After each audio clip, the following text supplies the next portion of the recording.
Muy buenas tardes. Estamos en Encuentros del Mediterráneo con Casa Mediterráneo y con la bióloga Odil Rodríguez de la Fuente. Odil, bienvenida a Casa Mediterráneo. Encantada, Miquel, encantada de estar con vosotros. Bueno, es un placer hablar contigo porque a través de este encuentro que estamos organizando de manera digital, que ojalá pudiéramos hacer en otoño de manera presencial, es un adelanto que hacemos a los espectadores que se están conectando a través de las redes sociales, a través del YouTube. Estamos muy contentos de rendir un homenaje a la figura de tu padre, a Félix Rodríguez de la Fuente.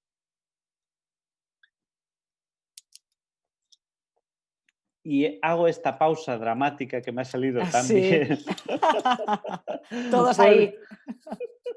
porque estamos aquí con tu libro, Félix, Un hombre en la tierra, que es una excusa tan buena como otra para rendir homenaje al que fuera uno de los mayores, biólogos y divulgadores que ha tenido la naturaleza en España.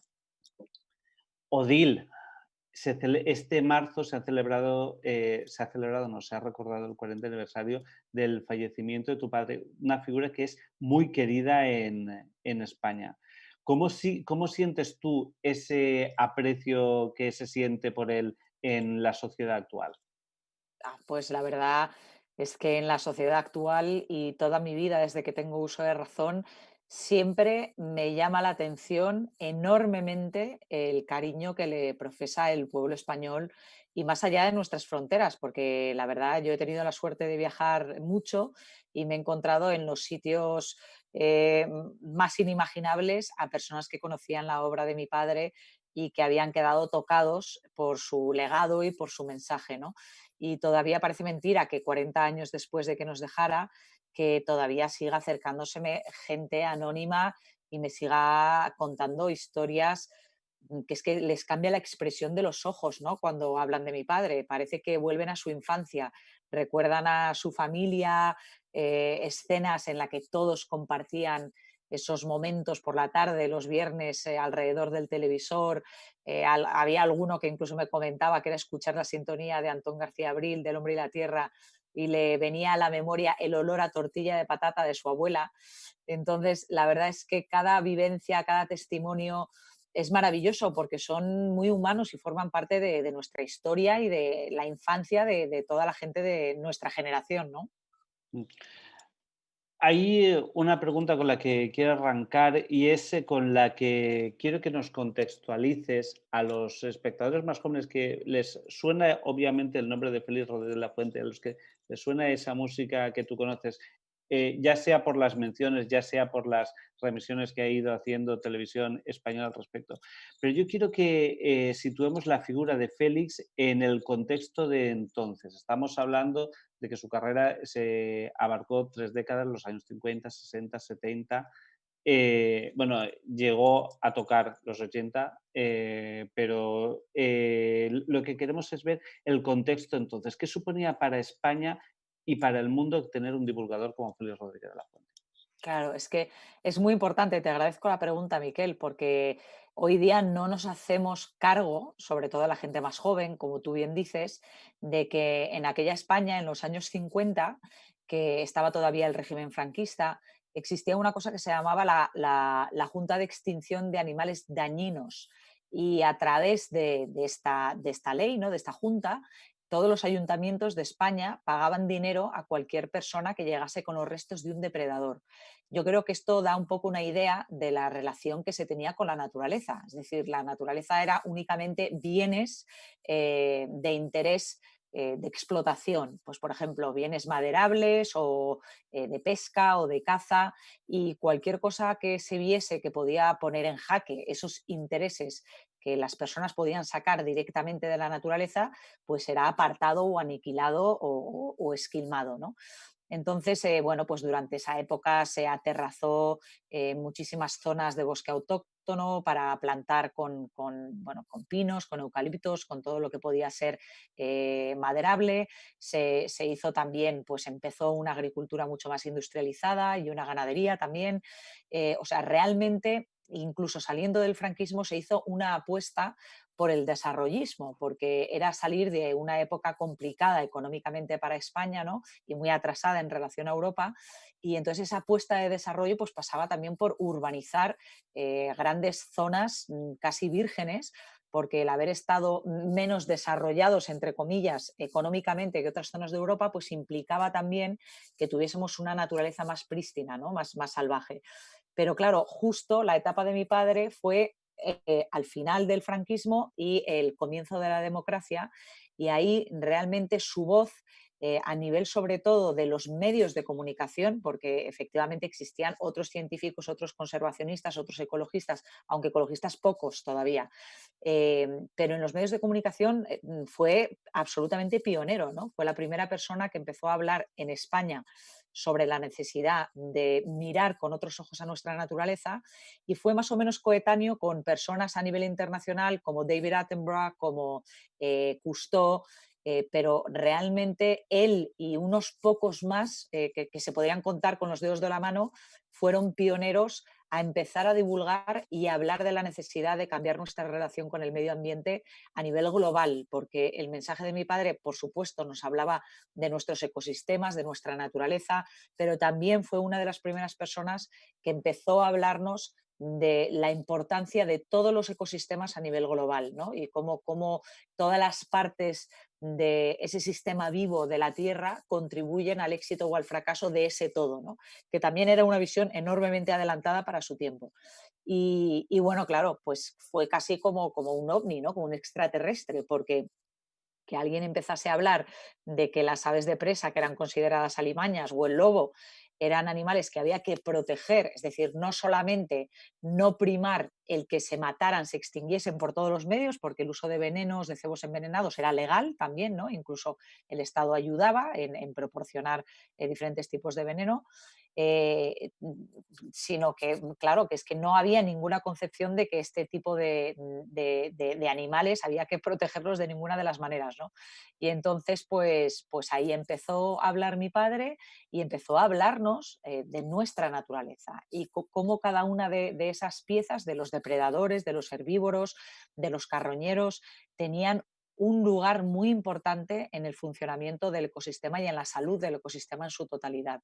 Y nos Ese acercó. era, perdona que te interrumpa, porque No, nada, nada. quiero recalcar ahí el impacto que tenía esa voz. Me encanta cuando insistes tanto en la voz tan particular que tenía y que tenemos grabados todos los que hemos crecido viendo esos programas. Pero lo que quiero decir es que ese impacto es que era una figura muy mediática.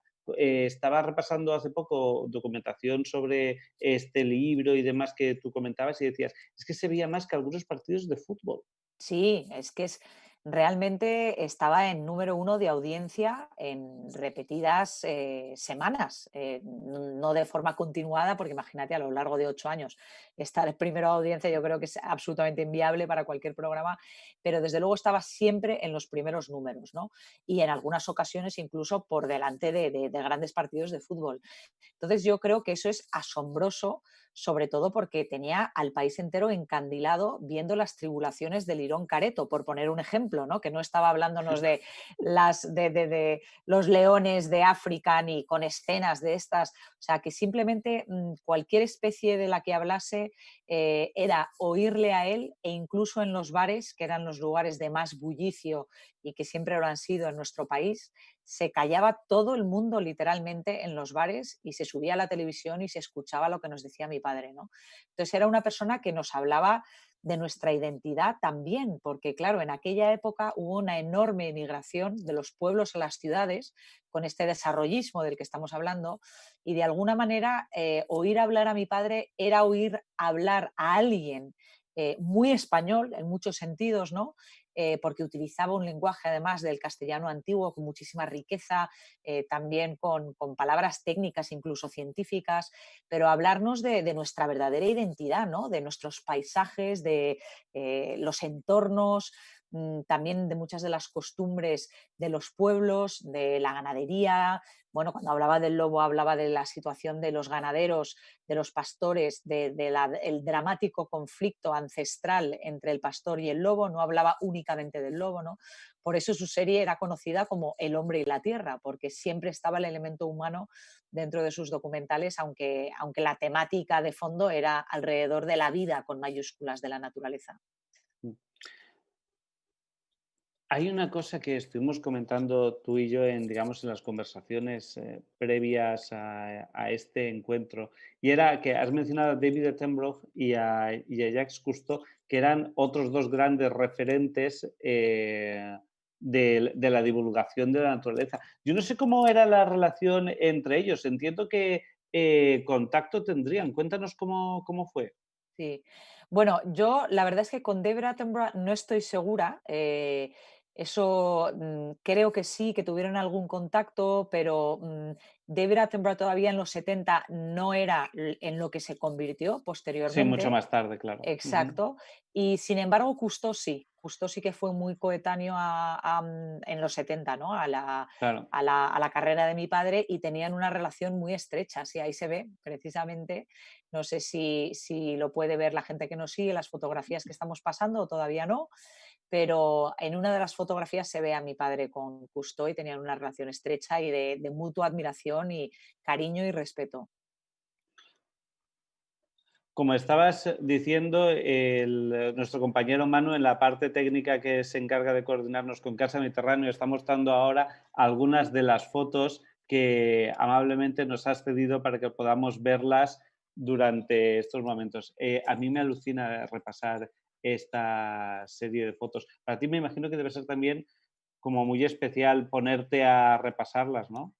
Sí, bueno, yo la verdad es que lo hago a menudo, ¿no? Porque capitaneé la Fundación Félix Rodríguez de la Fuente durante 15 años, siempre he llevado un poco todo lo que es el legado de mi padre, entonces estoy muy acostumbrada a verlas.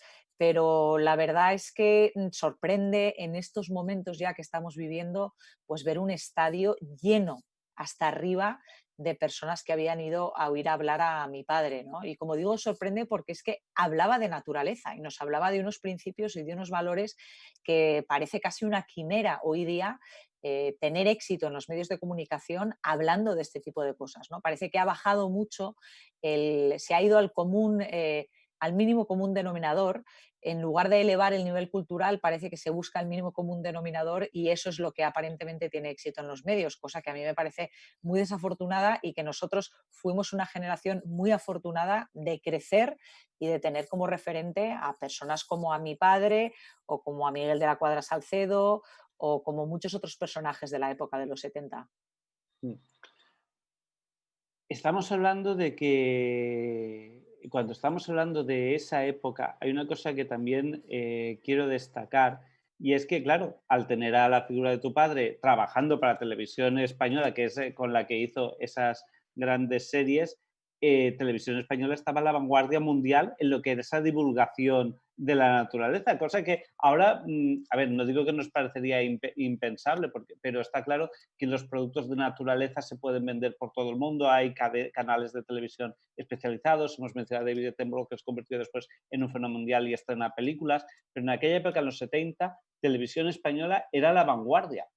Sí, totalmente. Y esto es algo que también se desconoce y que tampoco es que la propia casa, Televisión Española, yo creo que tendrían que ser los primeros en tratar de divulgar este aspecto, ¿no? Porque aunque forme parte de su pasado, yo creo que es algo de lo que sentirse enormemente orgullosos el haber emprendido en una época determinada de su historia pues una singladura que fue verdaderamente una apuesta de la casa, ¿no? De secundar la idea que tenía mi padre de hacer documentales de naturaleza y hacerlo pues con cámaras, con equipo de televisión española y que esa apuesta fuese la de mayor éxito de toda la historia de televisión en términos comerciales. Ha sido el programa de más éxito de la historia de televisión. Pero no solo eso, sino que creó escuela. Es decir, que realmente, como tú dices, otras productoras a nivel internacional, que sobre todo la que más despuntaba en aquella época era la BBC en Inglaterra, porque National Geographic todavía no estaba haciendo documentales en los 70, pues miraban con lupa lo que se hacía en televisión española en El hombre y la tierra, porque ellos estaban marcando tendencia, estaban rompiendo todos los moldes y sobre todo que eran enormemente creativos, ¿no? Y hacían cosas que impensables, ¿no? Hasta la época. Tú cuando ves aquellos programas, ¿qué es lo que más te sorprendía? O sea, ¿cómo podríamos destacar a un espectador de ahora lo diferente que era Félix Rodríguez La Fuente con aquellos programas? Pues claro, hay que pensar que incluso cuando se empezaron a emitir, que se emitieron en color y se rodaron en 35 milímetros en cine, es decir, en la máxima calidad que había disponible, todavía había muchísimas televisiones en blanco y negro y no había televisiones en todas las casas de todos los hogares españoles. Esto para que la gente se haga una idea de cómo estaba todavía muy, muy al comienzo la televisión. Entonces, con lo precario de los medios, ¿no? De la época, de lo que se estaba empezando a hacer, que de repente se viese a todo color pues la vida y la intimidad, como hemos dicho antes, del lirón careto o del abejaruco dentro de su nido, o qué hacía un martín pescador cuando picaba en un río y se podía ver cómo entraba debajo del agua y cogía el pez, o que se pudiese ver a los lobos dando caza a un jabalí o a un venado y se pudiese seguir un poco la vida íntima de muchos de estos animales que incluso se desconocía, ¿no? Lo que era el léxico popular, pues había animales, bueno, pues la jineta, ¿no? O el desmán del Pirineo, que también fue la primera vez en la historia del cine y de la televisión que se rodaba a esta especie, ¿no? El desmán del Pirineo. Entonces, claro, estaba todo el mundo pegado al televisor para ver qué desvelaban en aquel capítulo. Y no solamente ya desde el punto de vista técnico y televisivo, sino todo esto acompañado con la voz de mi padre, que era una persona que seducía completamente y atrapaba completamente a su audiencia, ¿no? Con la cadencia de su voz, con la frescura también y la autenticidad de todo lo que decía, porque es importante destacar que no escribía guiones, que más o menos se hacía una mínima escaleta de qué había que rodar y de qué iba a ir el capítulo, pero lo que era el guión de la voz en off, él lo improvisaba una vez que ya estaba editado el documental, decía que se lo pasasen en la sala de montaje una vez y luego la segunda vez decía graba y grababa del tirón toda la voz en off, ¿no? A mí me ha sorprendido muchísimo cuando me he documentado sobre esto, este apartado, porque no lo conocía. O sea, me alucina que él fuera capaz de improvisar todos los mensajes que ofrecía. Sí, sí, sí, es increíble. Y más en nuestra época, porque yo creo que cada vez nos hacemos más dependientes de llevar una chuleta, de llevar algo escrito, nos da más miedo improvisar, ¿no? Lanzarnos un poco a ese vacío, además del directo, ¿no? El directo da casi todavía más miedo e impone más, pero, por ejemplo, es que ocurría en todo, en la radio, en sus conferencias, o sea, él se sentaba y se ponía a hablar y era lo que se le iba ocurriendo sobre la marcha. Y lo sorprendente era que todavía más en la radio que en la televisión, cómo iba hilando pues, con una memoria asociativa impresionante conceptos que eran desde paleoantropología, con temas que tenían que ver con ecología, con temas costumbristas, vinculado a alguna anécdota de su infancia, cómo iba hilando absolutamente todo para que tuviera una coherencia y para poder despegar y aterrizar la narración perfectamente dentro del tiempo que se le daba. Y luego que casi todas las historias que contaba, además de lo que estaba contando en sí mismo, casi todas tenían luego una parábola, ¿no? Que eso es una cosa de la que me he dado cuenta cuando he hecho las transcripciones para el libro, es que muchos de los relatos y de los cuentos que cuenta, cuando ya lo has leído una, dos veces, tres, bueno, en mi caso más, ¿no? Porque con las transcripciones y demás, pues lo conozco muy bien, de repente caes en que hay una parábola, ¿no? En que te está contando algo que no es el cuento en sí, ¿no? Que tiene un mensaje mucho más profundo. Y cuando lo descubres, bueno, pues la verdad es increíble, ¿no? Ahí quiero seguir profundizando, digamos, en ese momento del pasado y volviendo a que al espectador de ahora, quiero insistir en esa idea de que tenemos que recordar una figura como la de tu padre, porque estabas comentando también en otras entrevistas que la enciclopedia que sacó del hombre en Un hombre en la Tierra, lo comentabas como el producto en castellano, uno de los más vendidos en la historia. Sí, Cuéntanos. también, también.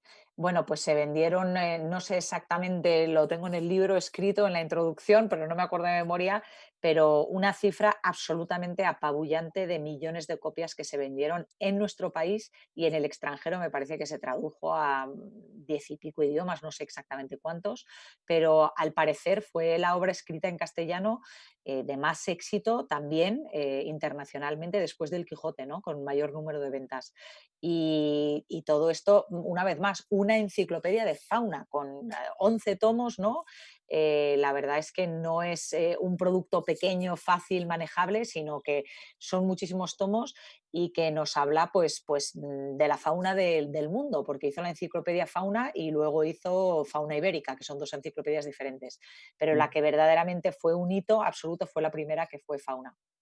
Estoy repasando ahora el libro Félix, un hombre en la tierra, con el que celebramos, con esto es que celebramos la figura de tu padre, recordando ese 40 aniversario del fallecimiento. Por ejemplo, ahí mencionas aquí en el prólogo que decías cifras. Conviene recordar que con más de 800 millones de espectadores a nivel internacional, El hombre de la tierra es el programa de televisión en castellano más exitoso de los tiempos. Que esa frase se lee rápido, pero es increíble el impacto que tiene, ¿verdad?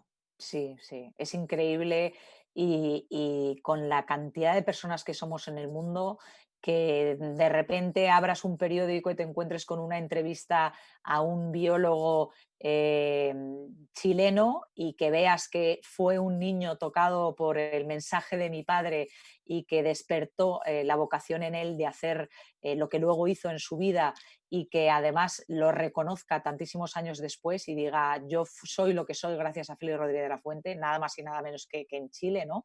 Y como esto, multitud de ejemplos, como te digo, en lugares absolutamente insospechados, ¿no? O sea, nos han llegado incluso misivas de Japón diciendo bueno, que se querían hacer una vez más porque lo vieron hace muchísimos años y tal. Y claro, también porque supongo que se traducirían, ¿no? La voz en off en otros países, bueno, en los países hispanohablantes no, pero en otros países supongo que le doblarían. Entonces, no tenía ese elemento de la fuerza y de la potencia de la voz de mi padre y aún así tuvieron un éxito impresionante. Fue tremendo, ¿no? Lo del hombre y la tierra y lo de fauna, sí, sí, sí. Ujú. Has mencionado Japón, has mencionado Chile. No sé si hay alguna otra anécdota que recuerdes durante el tiempo que, como director que has sido de la Fundación Félix Rodríguez de la Fuente, me imagino que habrás tenido muchísimos contactos de, pues eso, de países tan alejados como el Chile y Japón que mencionabas. Pero ¿había alguna otra anécdota que recuerdes en particular en ese sentido sobre su figura? Pues mira, la verdad es que así ahora mismo no se me viene a la cabeza porque en concreto no se me viene, según vamos hablando, pues igual se me ocurre alguna Claro. más.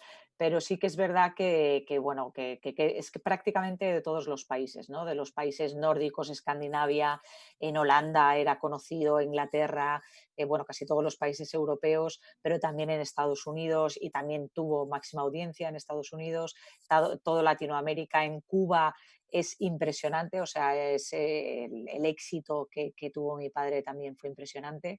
Y bueno, pues es un orgullo principalmente porque, por supuesto, porque es mi padre, pero claro, como yo tengo la misma vocación que tenía él, la misma pasión por la vida, por la naturaleza y por continuar divulgando un mensaje de despertar, ¿no? A nuestra verdadera esencia y a recuperar una relación de armonía con el entorno, pues claro, me llena de fuerza y de esperanza ver que alguien que nos hablaba de eso calaba tanto, tantísimo en un público tan transversal, que esto también hago hincapié en ello. Me parece muy importante porque hoy día siempre se habla de a qué tipo de audiencia va esto, qué tipo de lenguaje hay que Mm. utilizar para esta audiencia, cuál es el target, ¿no? Que es la palabra que se utiliza mucho.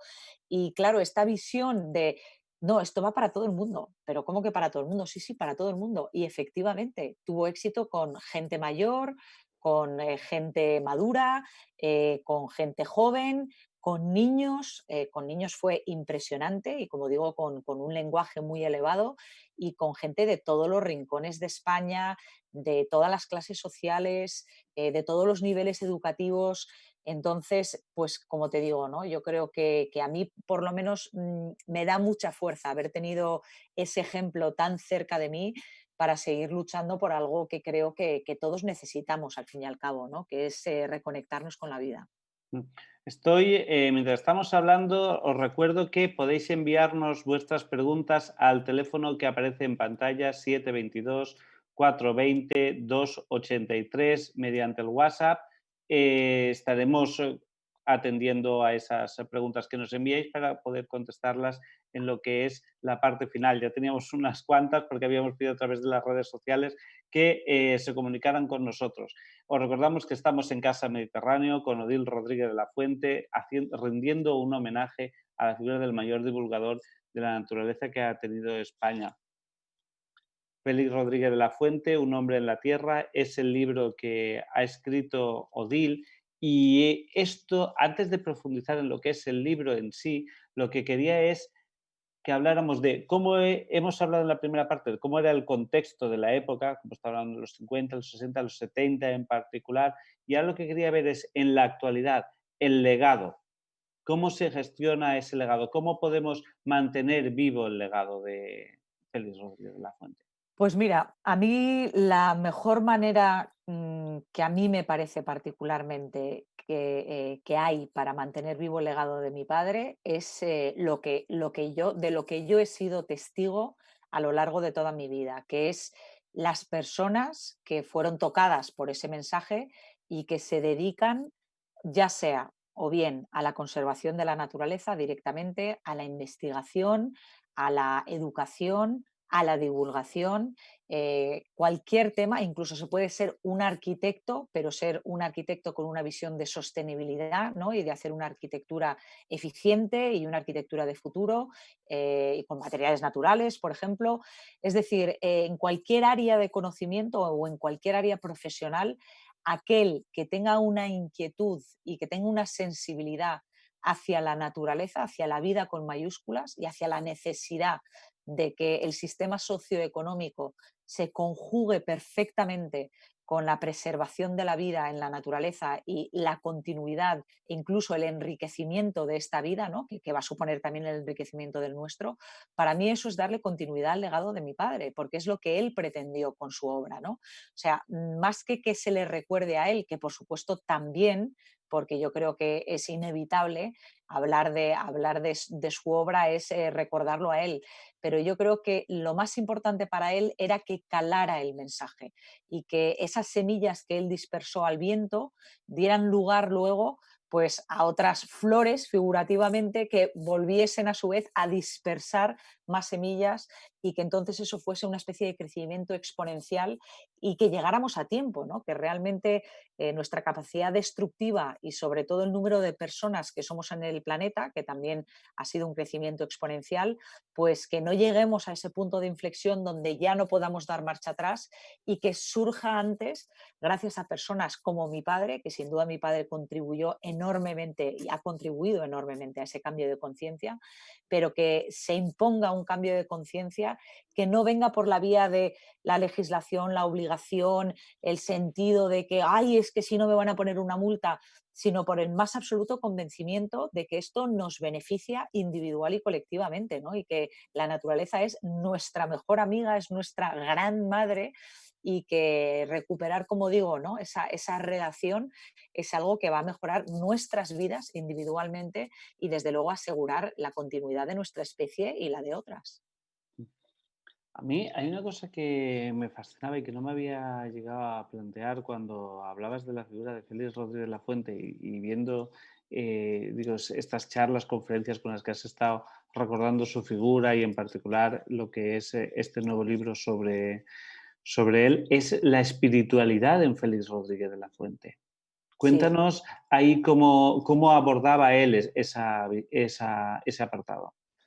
Bueno, yo creo que una de las características de la obra de mi padre, y yo creo que cualquiera que lo haya escuchado puede dar fe de ello, es que no se queda en la visión meramente científica. Es decir, para él como médico de profesión, el rigor científico era absolutamente fundamental y tenía muchísima fe y confianza en la ciencia como herramienta. Pero, sin embargo, podemos decir que toda su obra estaba impregnada de una emoción profundísima, ¿no? Y sobre todo de un sentido también de la belleza y un sentido artístico de la creatividad. Por eso su enciclopedia Fauna, por ejemplo, fue la primera enciclopedia en tratar la fauna de todo el planeta de una forma totalmente diferente de lo que habían venido haciendo las enciclopedias anteriores, que todas las anteriores tenían una visión mucho más científica, ¿no? Mucho más de lineo, de cómo estaban relacionadas pues, los felinos, y te venían la pantera, el tal, el tal. Y sin embargo, mi padre hizo una aproximación biogeográfica. Él dijo, no, pero es que los animales en la naturaleza no están los felinos todos juntos, ¿no? Entonces, esta forma de compartimentar y de acercarnos a la naturaleza tan fría como muchas veces propone la ciencia o la visión meramente científica, no era en absoluto la suya, ¿no? La suya estaba impregnada también de cultura, también de historia, también de humanismo, ¿no? Y yo creo que cuando una persona tiene una visión tan completa de la vida y de lo que le rodea, es absolutamente inevitable en un sentido místico, un sentido de trascendencia de las cosas, ¿no? Uno siente en lo más profundo de sí que hay algo ahí, ¿no? Que no sabemos si es una energía, no sabemos muy bien lo que es, pero algo trascendental, algo que te sobrepasa, ¿no? Que te impregna y que te hace sentir un profundísimo asombro por todo lo que te rodea. Y en ese sentido, la obra de mi padre está absolutamente impregnada de este sentido místico y trascendental. Él no le da un nombre de decir, pues mira, esto es Dios o esto es la religión católica, o esto... no habla de religión, ¿no? Pero de lo que sí que habla es de sentimientos, habla de vínculos, habla de la existencia en su totalidad, nos habla del universo, de los fenómenos que entendemos y los que no entendemos, nos habla de lo asombroso de la vida, de lo asombroso de la evolución y sobre todo de la conciencia, es decir, de la vida que es capaz de verse a sí misma, que es algo absolutamente apabullante y que representa nuestra especie y que al fin y al cabo era la que a él más le asombraba y que en realidad era el eje de todas sus inquietudes, ¿no? Era la especie humana. Odil, cuando lleguemos al apartado de las preguntas de los espectadores que ya nos están llegando, ya te digo que nos vamos a emocionar mucho. Pero ahora creo que es momento, ya que estamos hablando de su mensaje, de hablar de Félix, un hombre en la Tierra, este fantástico volumen que has preparado. Cuéntanos cómo lo has preparado, porque estaba diciendo que la editorial se acercó con la idea de preparar un material nuevo, aprovechando, digamos, la efeméride y así recordar mejor la figura, pero tú al principio no tenías claro cómo hacerlo. Sí. No tenía claro porque, claro, cuando alguien te llama y te dice, mira, ¿te gustaría escribir un libro sobre tu padre para el 40 aniversario? Pues lo primero que yo pensé, pues que una biografía, ¿no? Porque ¿qué voy a escribir yo de mi padre más que una biografía? Y claro, al principio dije, no, no, pero si ya hay una biografía, además relativamente reciente y que se ha vuelto a sacar una segunda edición revisada actualmente, precisamente para este 40 aniversario. Y entonces yo digo, "Oye, yo no sé qué voy a aportar nuevo que no se haya escrito y no se haya dicho ya sobre mi padre, ¿no? Pero claro, ellos insistieron, me dijeron, no, pero piénsatelo, puede ser algo corto, puede, tú lo que tú quieras, tú piensa a ver qué te gustaría hacer sobre tu padre y tal. Y bueno, me quedé con la idea, no lo veía claro. Y luego yo dije, vamos a ver, yo como fan número uno de mi padre, ¿qué es lo que yo busco cuando busco a mi padre, ¿no? Y cuando le leo y cuando me impregno de él y de su mensaje y de su magia? Pues yo lo que busco son partes de ese mensaje que son desconocidos para el gran público, ¿no? Cuando hablé con una compañera tuya que me hizo una entrevista y me preguntó la misma pregunta, le dije que lo que recordamos y lo que nos llegó a la mayoría de los españoles, sobre todo los que no profundizaron luego en su persona, ¿no? En la persona de mi padre, fue un poco como la onda expansiva, ¿no? Como un iceberg. Tú ves una parte del iceberg que me parece que es una cuarta parte, una parte muy pequeña, fuera del agua y la gran parte está realmente debajo del agua y no lo ves, ¿no? Pues en el caso de mi padre era lo mismo, lo que nos llegaba era la parte más visible, que era el hombre y la tierra, por eso se quedó con el diminutivo, el acrónimo, ¿no? Del amigo de los animales, que surge de todo el cariño, pero se le hizo un vínculo de Félix habla de naturaleza, habla de animales y habla de protección de la naturaleza y de protección de especies. ¿Y qué va? Eso fue, como digo, la punta del iceberg, ¿no? Es decir, yo creo que la obra más importante de mi padre son sus pensamientos humanistas, es un poco la arquitectura de su personalidad, de su personaje, de su persona, porque él en sí mismo es todavía más poderoso que su mensaje, ¿no? Y entonces eso es lo que he tratado de hacer con el libro. He tratado de, primero, pensando cuáles son esos 10 ejes que considero imprescindibles en su personalidad, en las partes del iceberg que hay debajo del agua, y luego también en su mensaje, ¿no? Porque alambican de alguna manera, destilan lo que luego fue la onda expansiva que nos llegó. Entonces, pues primero pensé en esos 10 que inicialmente fueron como 25, pero luego los fui comprimiendo y se quedaron en 10. Y luego a partir de esa aproximación, pues volví a bucear en toda la obra de mi padre y fui extrayendo citas de toda la obra, de la radio, de la televisiva, incluso anterior al Hombre y la Tierra, de las enciclopedias, de su obra escrita, colaboraciones en prensa, incluso cartas que tenía con otras personas, ¿no? Y ahí fui pues encajando como un puzzle, pues qué partes extraía y iban en qué capítulo. Y es verdad que al ver las citas juntas bajo un eje, bajo un capítulo en particular, cobra mucha más fuerza, apuntala mucho más y le da mucho más riqueza a esa visión en particular, ¿no? Por ejemplo, ¿qué pensaba Félix sobre el paleolítico? ¿Qué pensaba Félix sobre la nueva conciencia? Y ahí tienes un capítulo entero que te va recogiendo todas las citas y yo creo que es una aproximación que no se había hecho hasta ahora, que es muy útil también para los que trabajamos en esta línea, porque es casi como una Biblia, es una forma muy fácil y didáctica de llegar al pensamiento profundo de mi padre y sobre todo que desvela a un Félix absolutamente visionario y sorprendente para la mayoría de personas, ¿no? Que supo adelantarse a su tiempo e incluso al nuestro, ¿no? Sí, la verdad es que es alucinante que en un contexto actual como es el que los viernes, por ejemplo, está el movimiento del Fridays for Future, en el que se recuerda todo este movimiento, los jóvenes son los que están liderando todo esto, no esté aún más presente un hombre como Félix que nos trasladó a todos ese amor por la naturaleza. Me fascina de verdad ver un libro que es como volver a escucharle Sí. cuando repasas estas cifras. Mira, es que lo lees, lo abres y dices, parece como si la civilización actual no quisiera ver nada en la Tierra que fuera equilibrado, que fuera libre, que no dependiera por entero de ella. Sí, sí.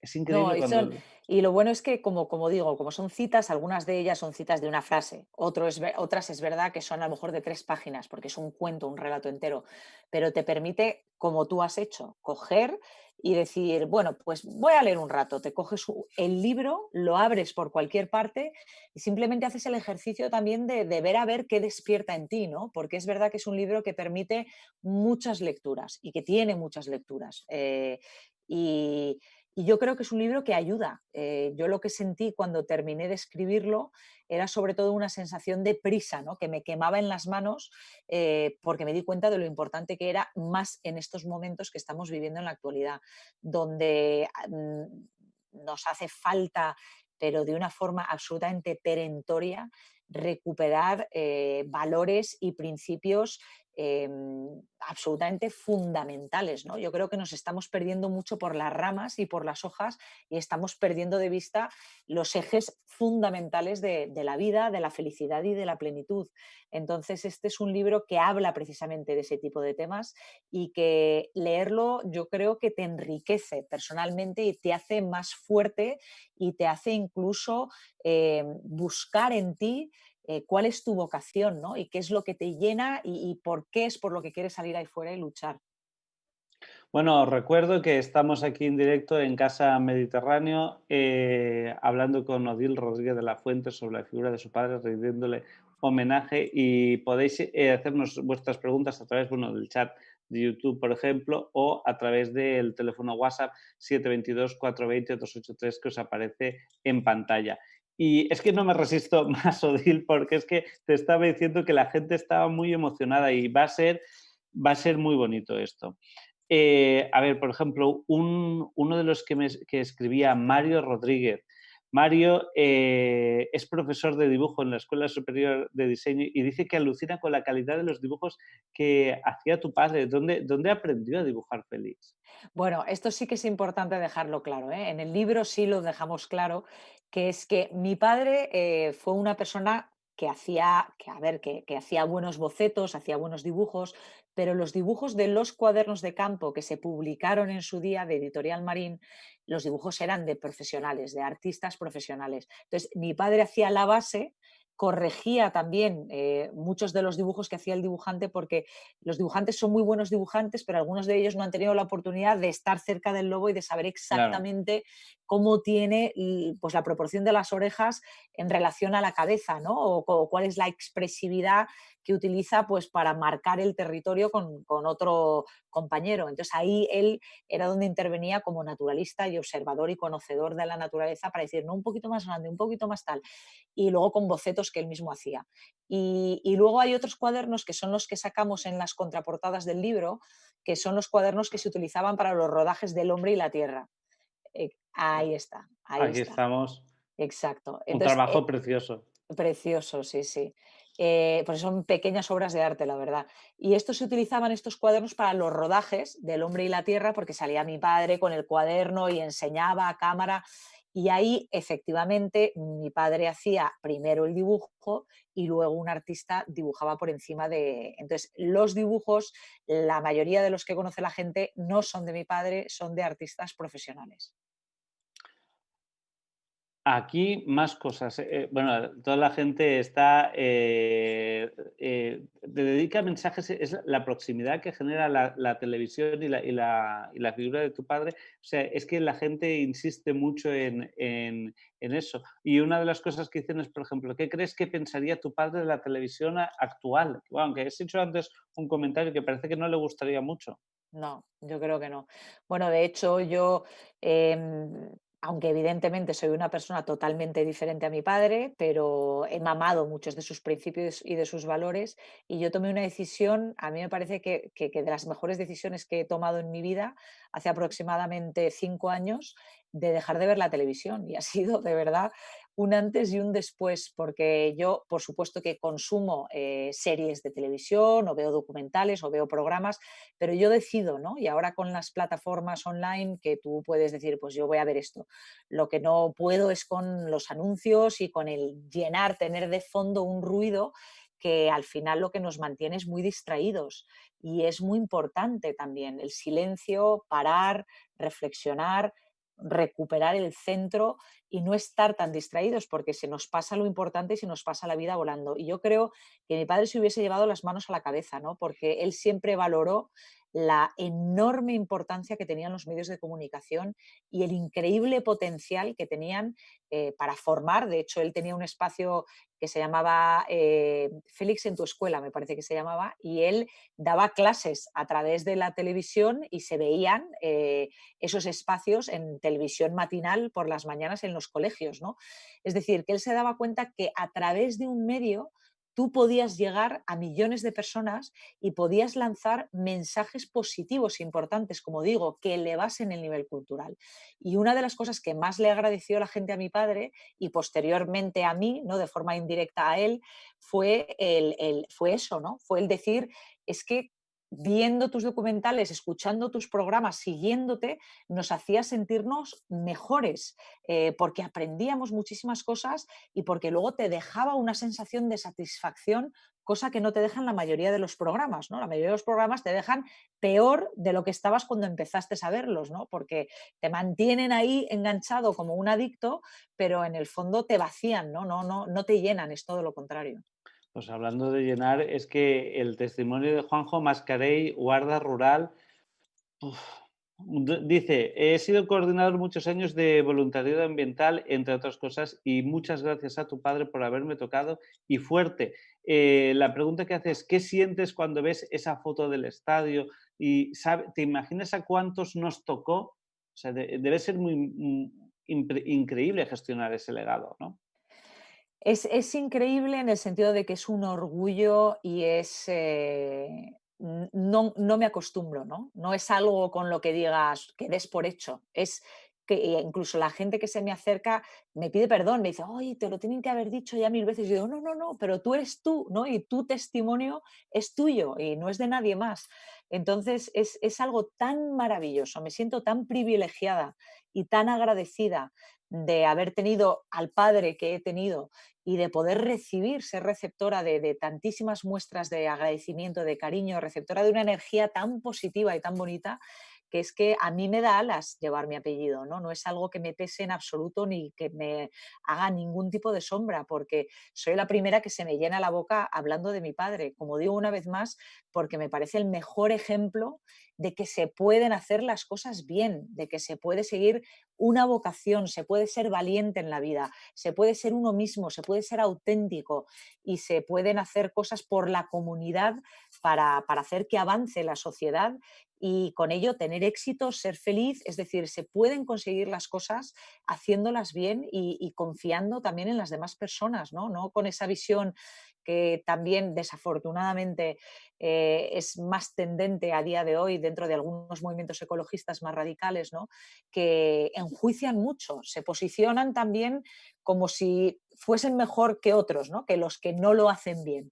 Y entonces, con esta visión más de confrontación y más de, no, pues es que tú lo haces mal y porque tal y por tal, no se avanza lo suficiente como sí podríamos avanzar si aprendiésemos del maestro. ¿Y cómo lo hizo él? Pues él lo hizo seduciendo, él lo hizo abriéndonos una ventana a un mundo que era maravilloso, porque ver el mundo a través de los ojos de mi padre era la bomba. Entonces, por eso los niños queríamos ser como Félix, ¿no? Porque veíamos que era una persona feliz, que era una persona realizada, que transmitía esa pasión con todo lo que decía.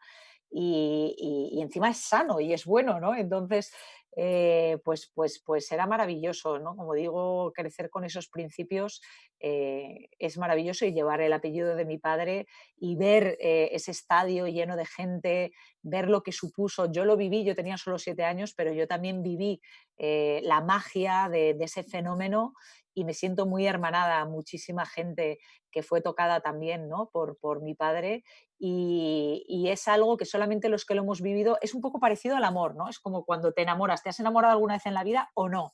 Y si no te has enamorado es difícil entender lo que supuso ese fenómeno eh, si no lo has vivido, ¿no? Y como te digo, me siento muy hermanada a muchos niños que vivieron eso y esa sensación y esa emoción y que nunca les ha abandonado esa emoción a lo largo de toda su vida. Bueno, es que ya te digo que ahora leeremos, pero una cosa que has dicho que me ha parecido muy interesante es lo de transmitir con ilusión. Mónica Fernández Aceituno, la bióloga y escritora, fue precisamente la primera que en diciembre abrió esta serie de encuentros que organiza Casa Mediterráneos relacionados con el Mediterráneo. La cosa con la que la destacamos en aquel momento fue la ilusión se contagia más que el discurso del vamos a morir todos, una cosa que me parece muy destacable. Pero seguimos con las preguntas de los espectadores. Os recordamos que aún estáis a tiempo de poder enviarlas a través del WhatsApp o en el canal de YouTube a través de los comentarios 722-420-283. Y una cosa que estábamos diciendo, que siempre estamos a tiempo de poder cambiar, David nos pregunta, ¿de dónde le vino a tu padre la vocación? ¿Por qué se dedicó a la biología? Porque él era médico. Entonces, no sé cómo fue ese proceso de transformación a convertirse en el mayor divulgador de la naturaleza en castellano. Bueno, pues la vocación le vino desde la infancia y de hecho la infancia fue principal y él mismo lo cuenta en generar a ese personaje, ¿no? Él se remitía muchísimo a su infancia cuando hablaba de sí mismo y cuando hablaba de sus inquietudes y el no escolarizarse hasta los 10 años, el vivir una infancia libre y montaraz, como él mismo decía, en un pueblo de la provincia de Burgos, pues sin duda le marcó, ¿no? Marcó esos primeros años en los que se forja el carácter, el espíritu y la personalidad de un futuro ser humano. ¿Y se forjó con qué? Con un sentido de libertad, con un sentido de asombro, con un sentido de seguridad también que le daba toda la comunidad del pueblo, que era casi como una tribu, y con un sentido de curiosidad insaciable, ¿no? Y eso no le abandonó el resto de su vida. Y luego, ¿cómo entró en los medios de comunicación?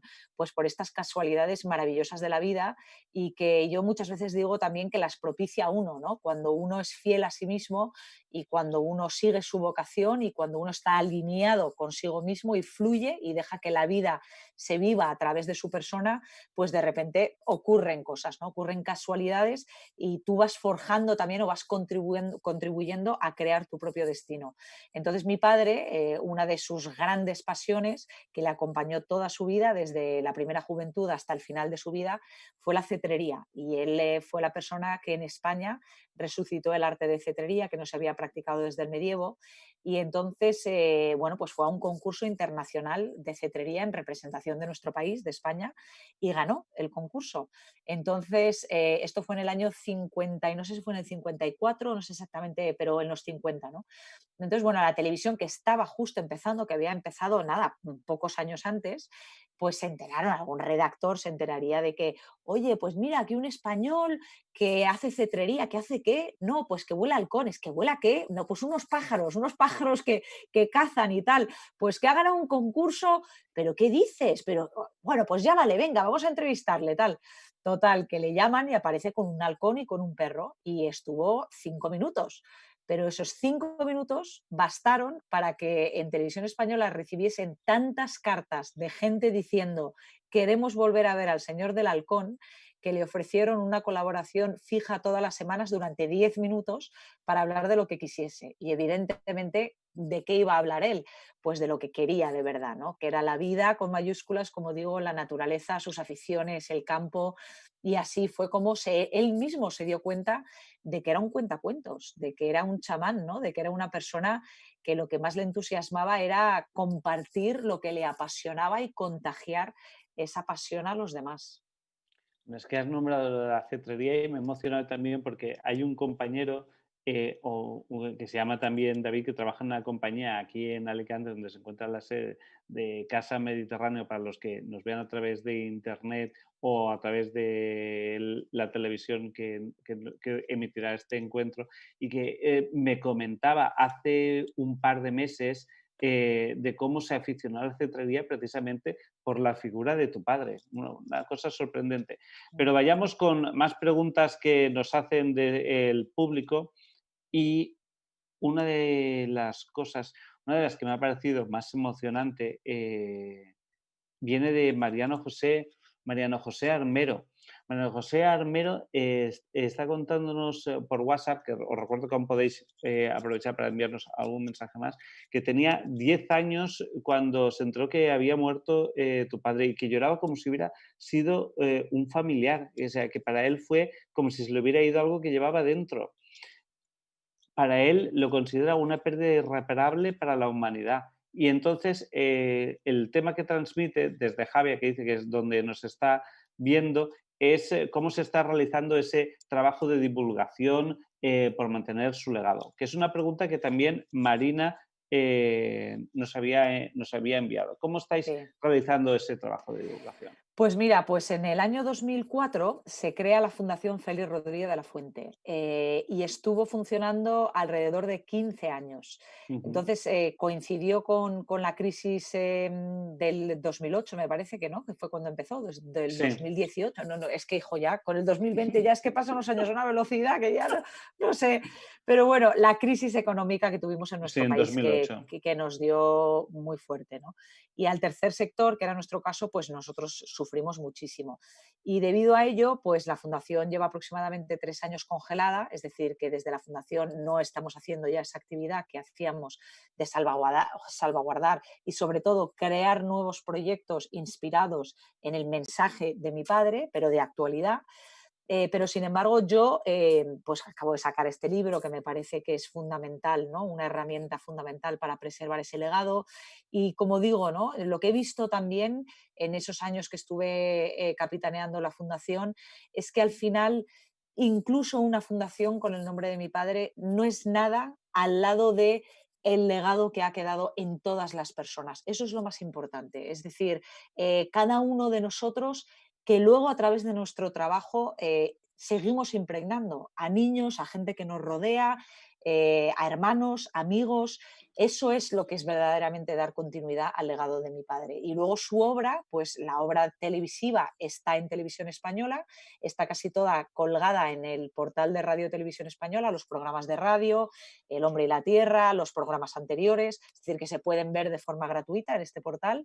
Y luego la enciclopedia, pues todavía está ahí, las dos enciclopedias, casi toda la obra de mi padre se puede encontrar. Es verdad que hay algunas, como los cuadernos de campo, que ya hay que comprarlos de muy, muy, muy segunda mano porque no se volvieron a editar, y algunas de estas cosas a mí sí que me gustaría que se actualizasen, se reeditasen y volviesen a salir, ¿no? Porque son formatos, además, el de los cuadernos de campo me parece que era un formato maravilloso y que fue una obra fantástica y me gustaría recuperarla.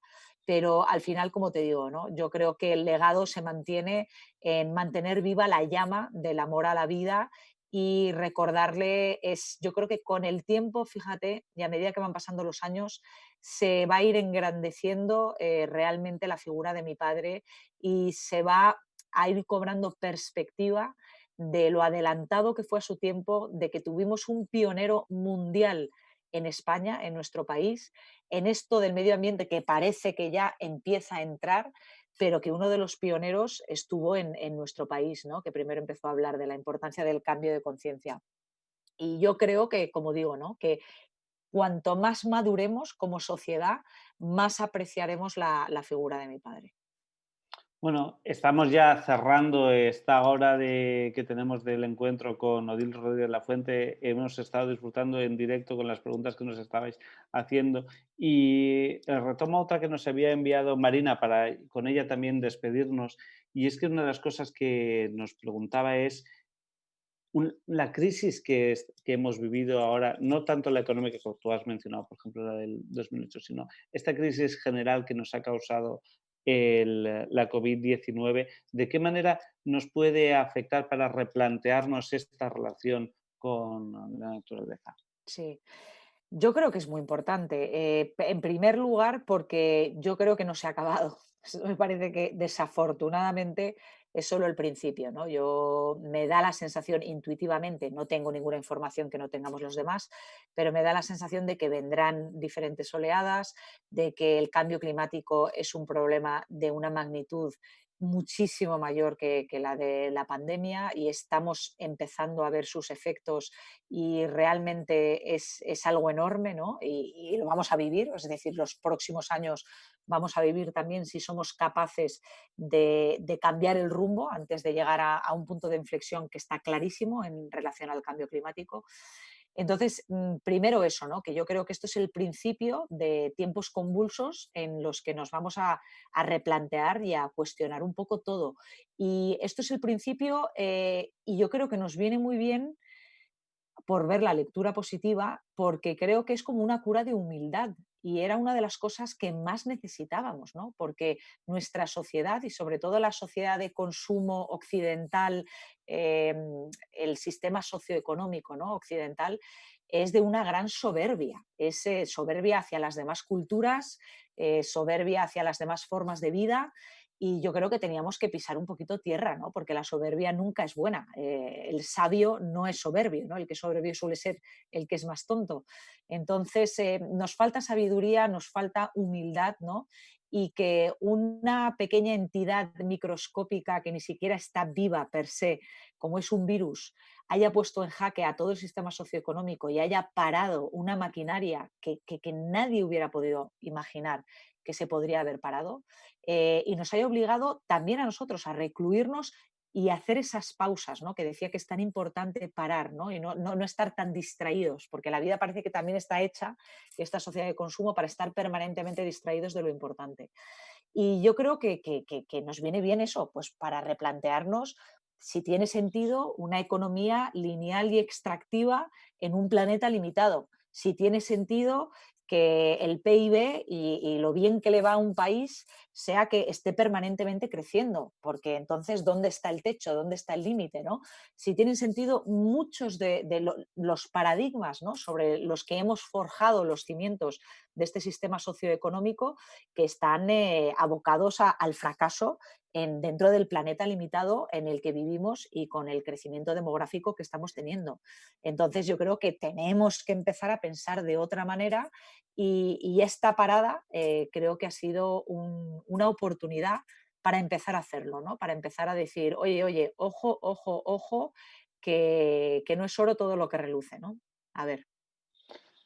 Pues Odil, espero que podamos meditar de verdad sobre ello. Espero también que podamos tener este otoño un encuentro en persona en Casa Mediterráneo y que así todo este público que estaba realmente muy emocionado pueda poder verte y poder transmitirte ese amor por la figura de tu padre que sientes.